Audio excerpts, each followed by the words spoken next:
E já estamos de volta com o programa Em Pauta e hoje o nosso assunto é leitura, literatura e conosco a professora doutora Renata Junqueira de Souza, que é coordenadora do Centro de Estudos em Leitura e Literatura Infantil e Juvenil da Unesp de Presidente Prudente e do professor Baide Fadel, ex-dirigente de ensino e também professor de literatura. Nós vamos ver agora uma participação da Liz Helena Ravanini. Ela é bibliotecária da Biblioteca Municipal Emílio Peducci de Botucatu, particularmente um lugar que eu gosto muito aqui da nossa cidade, e ela vai apresentar um pouco desse serviço aqui pra gente.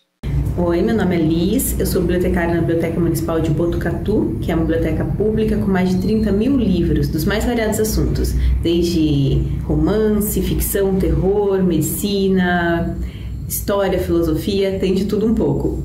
Na pandemia, a literatura foi fundamental, porque a maioria das pessoas se sentia sozinha, se sentia com medo, e lendo, né, a gente viaja sem sair do lugar, a gente conhece novas pessoas, a gente está num ambiente seguro, então foi muito importante, né? E a literatura, ela é fundamental para formar o caráter de uma pessoa, para você aprender novas coisas, se tornar mais consciente, mais socialmente justo, conhecer novas realidades. Então, ler é expandir a consciência, é você aprender a ser melhor, e eu acredito que é um caminho incrível mesmo para o desenvolvimento saudável de qualquer pessoa.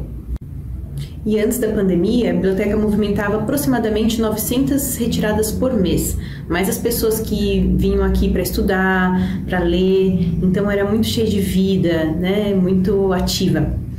Com a pandemia, a situação ficou bem complicada, porque os munícipes não conseguiam ter acesso da mesma forma, né, às informações aqui na biblioteca, nem poder utilizar o espaço. Nós começamos a mandar mais materiais em PDF, nos comunicar através do Facebook, o que limitou um pouco não, muito, né, o nosso contato aí com os munícipes, com os leitores de Botucatu. E isso foi bem prejudicial, né? A gente fez o que pôde, estudamos bastante e finalmente agora estamos, né, abertos novamente. E agora a gente está aberto para retirada e devolução de livros apenas, né? Futuramente esperamos abrir para as pessoas poderem voltar aos espaços, a ocupar os espaços aqui, estudar, ler, né? Trazer os amigos, conversar um pouco. E agora torcer mesmo para que a situação, né, vá melhorando a cada dia e a gente possa ir reabrindo, retomando mais e mais atividades legais da biblioteca. E para finalizar, gostaria de convidar todos vocês a virem até a Biblioteca Municipal de Botucatu, que está na Avenida General Teles, 1738. Nós ficamos abertos de segunda a sexta-feira, das 8 às 17 horas, sem parar para almoço. Nós estamos com livros novos, tá bem legal o ambiente e estamos super ansiosos para receber vocês. Até mais! Então tá aí a fala da Liz, bibliotecária de Botucatu, e ela ressaltou, né, que a gente está em um momento em que a leitura de livros digitais e até a venda de livros pela internet ganharam força. A gente estava nesse momento de pandemia que muito do acesso a bibliotecas, a livrarias, ficou abalado. Então, pegando essa fala dela como gancho, qual que é a importância no contexto brasileiro das bibliotecas presenciais para o acesso à leitura? O acesso aos livros, como vocês comentaram bastante até aqui, né? O acesso aos livros e à literatura de qualidade ainda é um desafio? A gente precisa, nesse país, falar de política pública de leitura, né? Não só de política de compra de livro e distribuição, como foi o PNBE e agora o PNLD, né, que é o Plano Nacional da Biblioteca na Escola e o Plano Nacional do Livro Didático Literário, se é que isso existe, mas o problema é que a cada governo as políticas públicas se modificam e o sujeito consumidor, aquele que nós queremos que consuma a leitura, né, seja na biblioteca escolar, seja na biblioteca pública, ele é o último que é pensado nessas políticas públicas, né? Hoje o Brasil não tem uma política de formação de leitores, ele tem uma política de aquisição de livros e distribuição de livros, né? Então a gente tem que falar da formação inicial ou continuada desse que está na ponta, do professor que vai formar o leitor. É incrível, mas os cursos de pedagogia e de letras são raros os que ofertam a disciplina literatura infantil ou juvenil, né? Então, como que eu quero abrir essa biblioteca? E digo mais, os cursos de biblioteconomia pecam porque não existe em quase nenhum curso de biblioteconomia disciplinas que discutam leitura e literatura. É um curso mais técnico de arquivologia do que do texto literário. Então, é muito difícil a gente remar nessa maré turbulenta da história da leitura no Brasil, né? Num governo anterior, né, não vou dizer qual, para respeitar aqui a identidade da própria televisão, o presidente lançou uma portaria, uma lei de que todas as cidades tinham que 10 anos para abrirem as suas bibliotecas públicas. Essa lei foi para o buraco. Hoje a gente ainda tem no estado de São Paulo pelo menos 13 municípios que não têm biblioteca. Então, enquanto nós, cidadãos, não percebemos que a biblioteca, seja escolar, seja pública, é o coração da cidade, é ali que a gente vai formar eleitores, essa situação não vai mudar, né?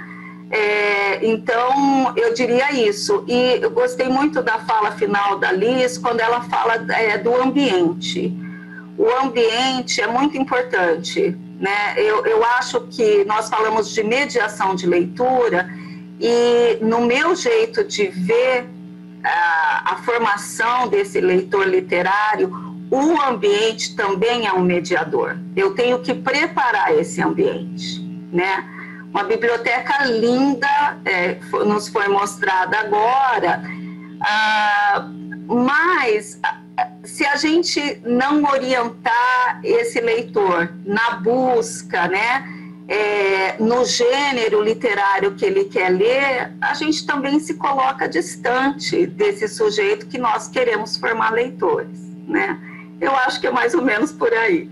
Só para acrescentar, né? Ela falou-se da biblioteca bonita. Nossa biblioteca, Renata, fica no meio assim de um pequeno parque.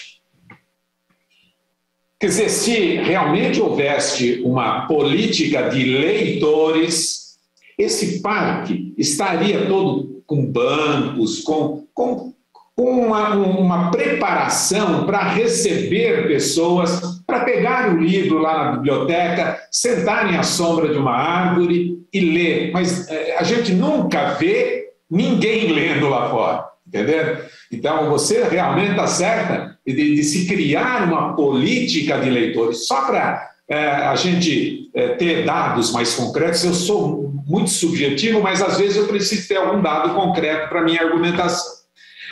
Segundo as estatísticas, a média de leitores no Brasil é de um livro por ano.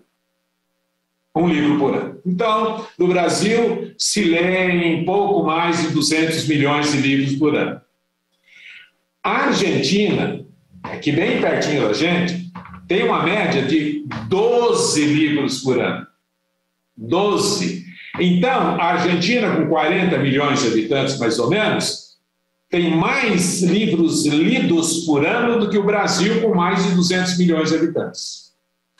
Por outro lado, para colocar um país de exceção, a Finlândia, que é um país pequeno, né, de 6 milhões de habitantes, mais ou menos, todos leem. Há bibliotecas em várias partes de todas as cidades. E ainda o governo tem ônibus de bibliotecas que vão girando para atender regiões que não são assistidas pelas bibliotecas fixas. Então, lógico que junto disso tudo, nas escolas, nas famílias, se todas as famílias são leitoras, então os filhos vão aprender a ler, conforme a Renata falou. Se o exemplo não existe em casa, como que ele vai ler depois? Então, é preciso realmente haver uma política de leitores, mas partindo da pré-escola, partindo da família, do estímulo. Quer dizer, não é coisa que você vai conseguir em 2, 3, 5 anos. É coisa para futuras gerações. Se queremos um país desenvolvido, com pessoas críticas, com pessoas que sabem expressar o que pensam e sentem, que têm condições de criar dentro de si um argumento a respeito de tudo, então precisamos ter leitores. E aí eu não falo da leitura literária propriamente. Antes aqui de começarmos, a Silmara falou assim, que tipo de leitura nós devemos ter, coisa assim. Falei assim, até revista em quadrinho, pode estimular a leitura em revista em quadrinhos, de jornal, só não vai pegar uma leitura de baixíssima qualidade que pode desorientar o nosso leitor. Então é preciso, sim, criar uma política de leitores, como a Renata disse, mas não é fácil. Por quê? Politicamente pode não ser muito interessante para as pessoas, porque você criando uma política de leitores, você está criando cidadãos críticos, você está criando cidadãos conscientes, e às vezes, para muita gente, não é interessante haver no país pessoas tão críticas e tão conscientes assim. Então é preciso abrirmos mão dos interesses particulares, individuais, para vermos os interesses da coletividade. Queremos ser um país desenvolvido, temos que ter pessoas cultas, inteligentes, racionais, que saibam discernir o certo do errado, que saibam expressar e argumentar. Porque a leitura, além, por exemplo, de ser um lazer, um prazer, um prazer estético, pode ser um anti-estresse. Você pode usar a leitura para você se desestressar. Você pode usar a leitura para você ser um melhor profissional, você ser um cidadão melhor, você ser um pai melhor, uma mãe melhor, um filho melhor, um professor melhor. Renata, eu não sei se você tem alguma pesquisa aí no seu meio universitário. Qual é a média de leitura que há entre os nossos professores? Você tem algum dado sobre isso? Eu imagino que seja muito baixa essa média.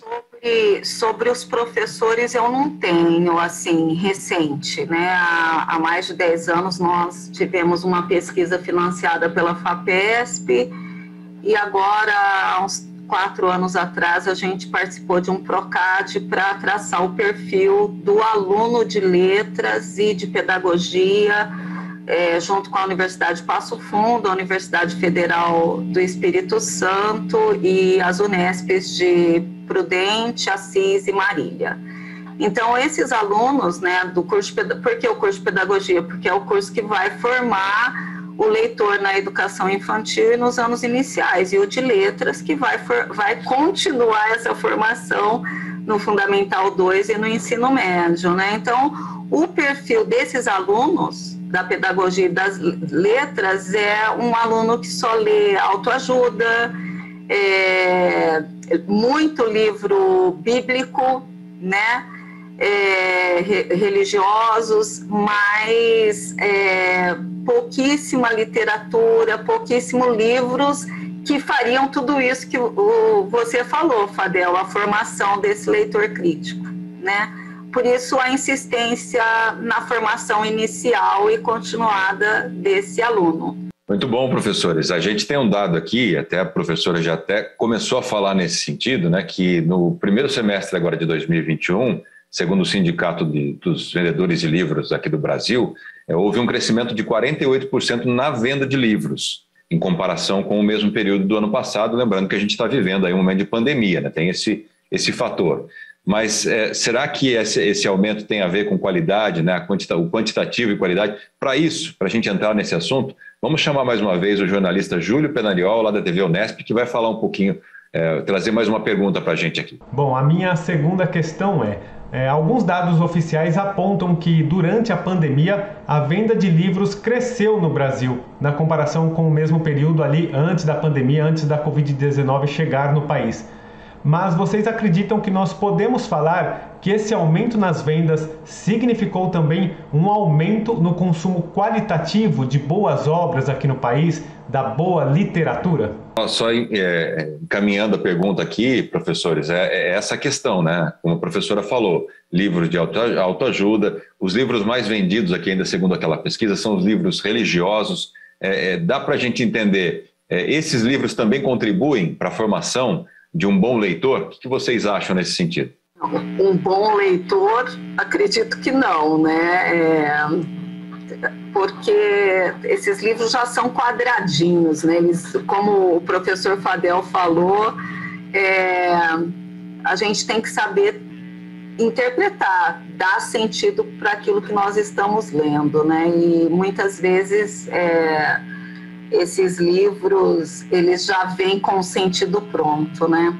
Agora, eu chamei o repórter lá da TV Unesp de Pedro, o tempo todo é Júlio, vocês me perdoem. Imagina, Pedro é o nosso técnico, talvez tenha sido isso, mas sem problema. Acho que sim. Mas ele fala da qualidade, né? Eu acho que a gente só vai saber isso com o tempo, porque a gente está começando a botar o pezinho para fora de casa, né? O próximo Retratos de Leitura no Brasil talvez nos responda isso, se esses livros foram de qualidade ou não. Eu posso falar pelas coisas que eu vivo durante a pandemia, no meu dia a dia, né? Os grupos, os clubes de leitura aumentaram de uma maneira extraordinária, né? Hoje nós temos compras de clubes de literatura infantil, a Taba, Quindim, Leiturinha, e na pandemia alguns novos clubes só de literatura infantil afro, que tem se sustentado, né? Hoje o Leiturinha tem mais de 40 mil famílias assinantes. E esses grupos também já estão percebendo que eles têm que trazer livros de mais qualidade. Se nós pegarmos o que o Leiturinha distribuía há uns 5 anos atrás e o que ele distribui hoje, a gente vai perceber que modificou muito, inclusive abrindo editais para as editoras, né? Porque uma compra dessa, as compras governamentais estão suspensas. Quando uma editora consegue vender 40 mil títulos, é um alívio, né? Então, a gente percebe também que esses grupos começaram a se preocupar com a qualidade da literatura para colocarem nos seus kits, né? Então, eu diria que a gente vai conseguir responder isso um pouquinho mais para frente. Mas o interessante de um clube de leitura é que você atinge toda a faixa etária, né? As minhas últimas pesquisas é de literatura para bebê, né? Então, eu tenho discutido gestos embrionários de leitura e eu estou num grupo de WhatsApp com mais de 100 mães, né? Nesse grupo, a gente vai percebendo como elas entendem a literatura, o que elas têm comprado, e isso é uma coisa. Um outro grupo que eu estou, coordenado por uma pós-doc, é um grupo de leitura de textos femininos, né? Então, o que a gente vai percebendo é que as pessoas foram buscando atividades para fazer durante a pandemia. Eu mesma comecei a costurar. Era uma vontade que eu tinha há muito tempo, comprei uma máquina de costura e estou costurando. Mas não larguei os livros, né? Porque, como o professor Fadel falou, é neles que a gente se encontra, né? Seja... quando a gente fala a palavra prazer, a primeira coisa que vem em mente é um prazer positivo, né? Mas a literatura também vai saber lidar com as minhas mágoas, com as minhas ansiedades, né? E me preencher em todos os sentidos, né? Por isso a importância da leitura do texto literário. Bom, eu não sei se eu consegui responder, mas acho que é por aí. Sim, eu vou trazer algumas outras questões aqui para o professor Fadel complementar, porque a gente falou dessas mudanças dos hábitos na pandemia, a professora citou os clubes de leitura que estão bombando realmente. Tem também o fenômeno dos booktubers, dos tiktokers, que estão falando de livro e estão deixando o hábito de leitura mais pop, mais descolado, né? Então... e como que você vê isso, né? A leitura clássica, né, da literatura clássica sempre vai ter lugar ou ela vai acabar se tornando uma coisa mais... sendo substituída por esse acesso a livros mais acessíveis digitalmente? Enfim, essa tecnologia toda, né? Atrapalha ou contribui na formação de novos leitores e no que eles estão escolhendo para ler? Qualquer leitura de boa qualidade vale, não importa se seja clássica ou moderna. Se a gente só aceitar a leitura clássica, que estímulo nós vamos dar para o surgimento de novos escritores, né? É preciso também valorizar os novos escritores, as novas obras, e não ser assim tão seletivo. Só pode ler isso, só pode ler aquilo, né? Não é assim. A leitura deve ser algo livre, parece que foi a Renata mesmo que falou. Quer dizer, a pessoa deve se conhecer para saber a que tipo de leitura ela vai se adaptar. Agora, ela também disse a leitura de autoajuda ou a leitura religiosa, por que não é tão importante? Porque ela só visa a um fim específico sem dar muita margem à discussão. Certo? Está escrito isso, siga isso.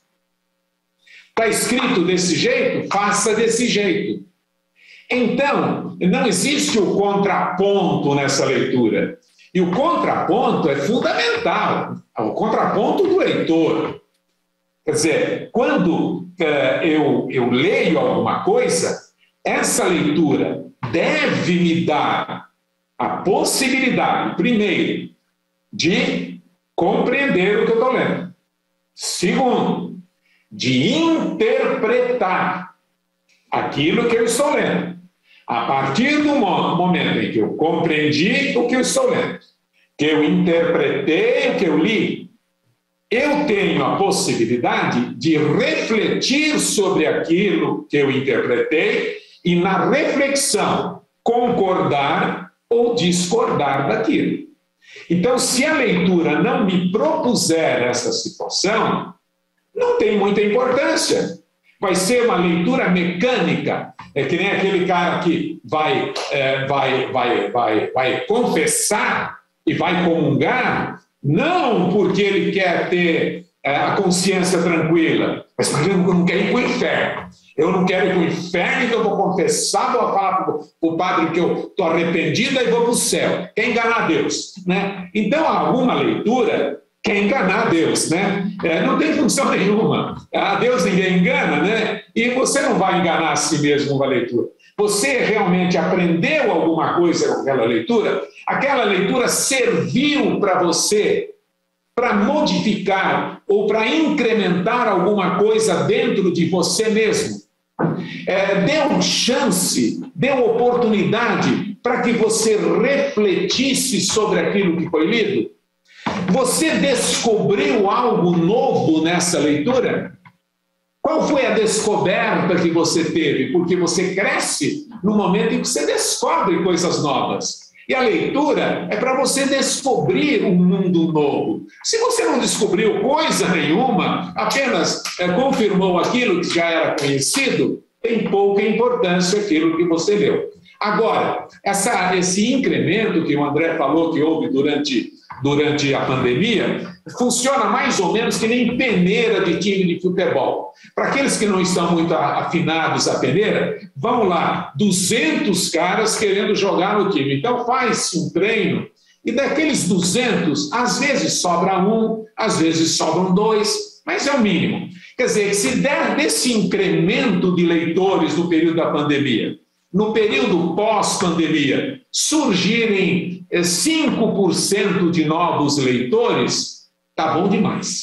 Muito bem, ótimo, excelente esse bate-papo aqui entre os professores. Quero agradecer demais ao professor Baide Fadel, também a professora Renata Junqueira. Esperamos, né, que com esse programa a gente possa despertar um pouquinho o interesse da leitura e pelo menos, quem sabe, eu vou chutar mais alto aqui, professor, 10% dos nossos telespectadores aqui se tornem leitores assíduos de boas obras, né, da boa literatura. E eu quero agradecer demais vocês aqui e nesse espaço de agradecimento também pedir, né, por que não, uma sugestão de uma boa leitura para os nossos telespectadores, pelo menos uma de cada um aqui, por favor, para a gente se despedir. Eu até separei aqui. Então, André, vou colocar esse aqui, né, para crianças dos anos iniciais, do 1º ao 5º ano, que é o Carteiro Encolheu, né? Essa obra é bastante interessante, já teve O Carteiro Chegou, então é um texto, uma prosa poética, né? E ele é cheio de cartinhas. Então, as crianças têm acesso às cartinhas dentro dos envelopes, né? A gente falou tanto de estímulo, e eu acho que esse seria um bom livro para estimular as crianças a descobrirem onde que esse carteiro leva as cartas e que tipo de cartas são essas, porque tem cartão postal, tem propaganda essas propagandas que a gente recebe pelo correio de loja e tudo mais. Então seria... Posso dar mais uma? É o livro mais lido lá no CELIGE, né? As crianças amam, são os pop-ups, né? É um livro de arquitetura. Então é a história da Pequena Sereia, mais um pop-up. Então estimula a criança nesse cenário maravilhoso que é livro lindo, né? E eles amam, né? E o livro é só mostrar um pouco que o mercado editorial brasileiro tem crescido muito, né? E tem investido também em livros interativos, em que o leitor participa junto da leitura do texto literário. Acho que era isso. Imagina se no meu tempo havia desse tipo de livro, né? Que é isso. Mas eu vou dar também uma sugestão diferente, naturalmente, daquela que dava pela Renata. Niket, uma história de poligamia. Esse livro está sendo solicitado hoje para os que vão fazer vestibular na Unicamp. Niket é uma dança de iniciação, para quem não sabe. A autora, que é a Paulina Chiziane, é uma autora de Moçambique e que é a primeira mulher a publicar um livro romance no país. E ela conta, através da personagem principal, que é a Rami, o costume da poligamia em Moçambique, a submissão da mulher em relação ao homem, e que, pela tradição, a mulher tem que aceitar, né, essa poligamia, dividir um homem com outras mulheres, até o momento em que a Rami, que é a primeira esposa do Tony,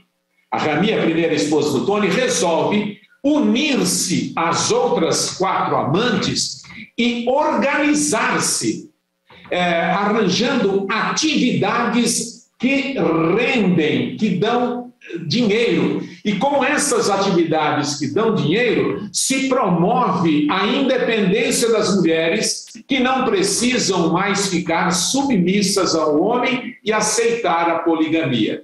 Tudo isso, Renata, numa linguagem linda, numa linguagem conotativa, numa linguagem poética maravilhosa, que vale a pena ser lido. E você nem precisa comprar o livro, você vai lá na internet e você consegue acessar. Eu hoje leio mais... Então, eu gosto de ler no impresso, professor. Então, eu quase não leio mais livros impressos porque eu tenho uma dificuldade de visão. E no computador eu posso aumentar a letra do jeito que eu quero e eu leio muito mais fácil. E um outro livro que eu quero indicar também, para indicar um autor brasileiro, e hoje eu estou com as mulheres, né? A Lígia Fagundes Telles. Ela tem um livro de contos chamado Seminário de Ratos. Esse livro vai mostrar o que houve em 1977 no Brasil. Quer dizer, como foi aquela ditadura, mas tudo em forma de ficção. O Seminário de Ratos, na realidade, é uma metáfora dessa repressão, né, de 1977. É uma crítica à burocracia, à ditadura, às elites, né? Até que no final, o Seminário de Ratos são vários contos, né? Não me lembro quanto, acho que são 12 ou 14, mas o último deles se chama Seminário de Ratos. E quando os ratos dominam o ambiente, tomam conta do ambiente, para dar a imagem, né, que você pode interpretar. É aí que está. É a interpretação que você tem do texto. O texto literário não tem uma interpretação única. Então você pode dizer, quem são os ratos? Eles sempre dominaram esse ambiente? Eles continuam dominando esse ambiente? Então, há uma possibilidade de você refletir a respeito, inclusive, do contexto, né, político do Brasil, historicamente e atualmente. Olha, parece que é o final, né? Então, acho que é hora da gente se despedir. Eu agradeço muito a vocês, né? A Unesp, a TV Câmara de Bauru e de Botucatu, e sempre que precisarem de mim, a Carol sabe disso, né, Carol? Sempre que precisarem de mim e eu tiver tempo, com certeza eu estarei à disposição de vocês para dar um pouquinho da minha experiência em favor de coisas boas. Obrigado, viu? Eu também, então, gostaria de me despedir. Eu sei que talvez esse programa vá ao ar em outra data, mas hoje é 15 de outubro, né? Então, além de agradecer o convite, eu queria desejar a todos os professores, né, pouco estimulados, muito pouco estimulados por o atual governo, né, com salários aquém daquilo que nós estudamos, né, para formar essas crianças leitoras, né, porque quem forma são os professores. Muitas vezes o primeiro contato da criança com o livro vai ser na escola. Então, professores, a luta é nossa, né? Vamos formar esses cidadãos críticos e que hoje vocês possam descansar e ter todo o carinho do mundo daquelas crianças que nos acompanham sempre, né? E é uma delícia. Sabe que eu lamento que eu sou professora de adulto, né? Porque eu nunca passo o dia dos professores com as crianças.